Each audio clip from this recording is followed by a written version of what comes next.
이 이야기들은 며느리들의 경험담이나 사연을 바탕으로 만들어진 글로 사실이 아닌 허구일 수 있습니다. 안녕하세요. 전 결혼 10년 차 40대 초반, 제 직업은 장례 도우미인데 시댁엔 제 직업을 극도로 싫어하시는 분이 한 분 계셨었습니다. 그분은 바로 저희 시어머니셨는데 제가 매일 죽은 사람들의 장례식장에 가서 일을 한다는 게 깨름직하고 또 거기서 받아오는 월급조차 죽은 사람들이 준 노잣돈의 일부에 불과하다며 제 직업을 낮추고 비난하기만 하셨던 분이십니다. 세상엔 직업에 귀천이 없다고 제가 나이도 있고 많이 배운 건 없어도 몸 건강하고 손도 빠릿빠릿해 하는 그 일이 적성에도 맞고 보람도 느꼈었는데 늘 시어머니 때문에 마음 한구석이 무거웠었습니다. 또 거긴 일하는 거에 비하면 다른 곳보다 수당이 높기에 제 나름대로 만족하며 3년 6개월째 잘 다니고 있었는데 시어머니는 저에게 거기 그만두고 딴 것을 알아보라며 매일 성화를 부리다 못해 나중엔 저를 아예 시댁으로부터 매장시키려 하셨습니다. 제가 일이라도 하고 오는 날이면 명절도 오지 마라, 생일도 오지 마라, 나 아프니 오지 마라, 김장도 제사도 다 오지 마라 이러셔서 저 시댁 가본 지 그 당시 3년도 훨씬 넘었었는데 남들은 가기도 싫은 시댁 안 가고 시어머니가 저리 앞장서서 오지 말라고 하니 얼마나 좋냐고 하지만 때론 저도 함께 지내온 세월이 있으니 그 사람들과 아주 가끔은 만나보고 싶기도 했었습니다. 또 명절에 다 함께 모여 맛있는 것도 먹고 그동안 못다한 수다도 떨고 싶었기에 가길 원했지만 시어머니가 부정찬다 절대 오지 말라 저리도 막으시니 가지 못하는 신세가 되고 말았었습니다. 그리고 또 한 가지 제가 번 돈으로 용돈을 드리거나 뭘 사드려도 그것조차 절대 안 받으셨네요. 그것도 깨름직하다고요.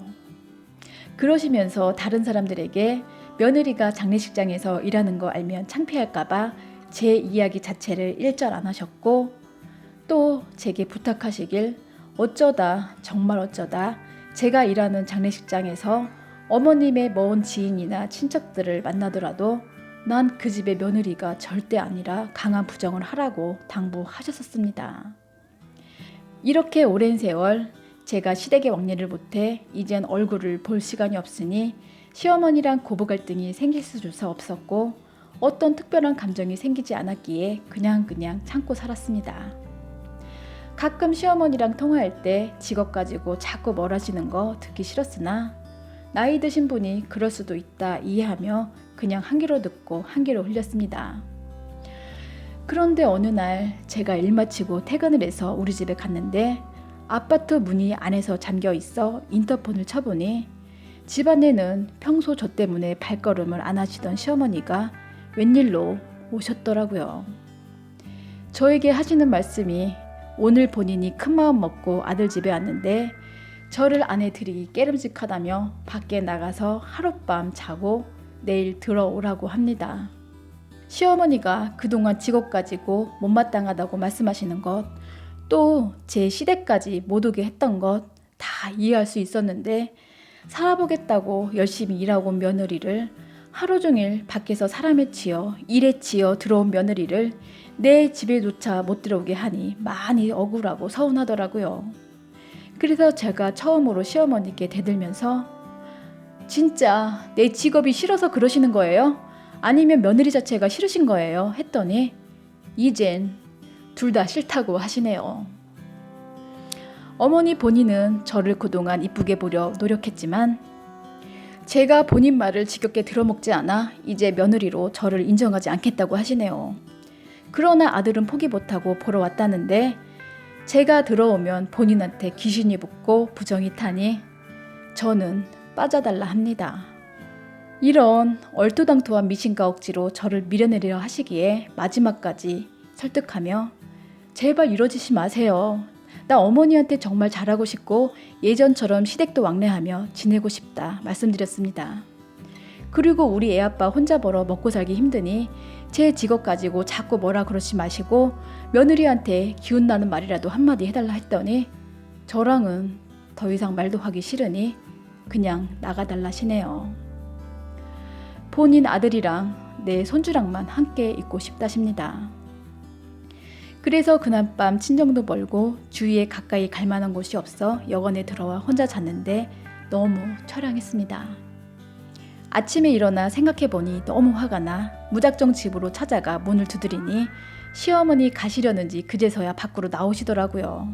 그러시면서 저보고 또 부정탄다 가까이 오지 말라시네요. 저 너무 서운해. 자꾸 이러심 진짜로 어머니 평생 안 보고 살지도 모른다 했더니 저같이 말 안 듣고 황소고집이 며느리 필요 없다 하시며 본인이 죽어도 장례식장에도 오지 말라고 하시네요. 시어머니 지인 중 제 얼굴을 알아볼까 무섭다십니다. 그래서 저 어머니 돌아가심 며느리 입장으로 장례식장에 가는 거지 장례 도우미로 가는 거 아니라고 했더니 그게 그거라며 창피하니 거기도 찾아오지 말라 하십니다. 그래서 그 이후 저 그동안 잘해보려 했던 마음까지 완전히 접어버렸습니다. 없는 살림에 아등바등 살아보겠다고 그런 곳까지 나가는 며느리를 안타까워하지는 못할 망정 구박하고 싫어하는 지경까지 되었으니 이젠 저도 아무것도 하고 싶지 않아 진짜 시댁 연 끊고 제 할 일만 하고 살았습니다. 목구멍이 포도청이라고 자식에게 물려줄 재산 하나도 없으시면서 시어머니가 무조건 싫어한다는 이유만으로 제가 다니던 직장까지 그만둘 수 없지 않은가요? 누군 매일 사람이 죽어나가는 장례식장을 출근해서 가고 싶겠습니까? 저도 거기서 일하는 거 무섭고 슬프고 기운 빠질 때가 많습니다. 매일 보는 게 죽음에 대해 슬퍼하시는 사람들 뿐이라 웃을 일도 없고 몸으로 하는 일이 많기에 체력적으로 많이 힘들어 저도 시어머니 말처럼 다른 직장 구하고 싶었는데 직장 구하기가 어디 말처럼 쉽나요? 저 그날 시어머니 말에 많은 상처가 되었습니다. 그래서 시어머니 돌아가셨을 때도 그분 원하시는 대로 장례식장에 발걸음도 안 했습니다. 저만 보면 화내시고 부정타고 귀신 붙는다 싫어하시던 시어머니가 또 죽어서까지 저 때문에 화내실까 그래서 못 갔는데 참 제 신세가 너무 처량하고 슬프네요. 이 처량과 슬픔이 장례식에 못 가 그런 게 아니라 시어머니가 죽어가면서까지 저를 그렇게 미워하고 싫어하셨다는 게 아직도 납득이 안 가고 그게 슬프다는 겁니다. 저는 그분한테나 남들에게까지 피해 안 주려 열심히 노력하며 살았는데 그분은 왜 세상의 끈을 놓는 마지막까지 저에 대한 미움을 가슴에 안고 또 왜 저한테 상처만 주고 가시는지 그저 원망스러울 뿐이네요. 제가 정말 잘못한 걸까요? 오늘도 끝까지 들어주셔서 고맙습니다.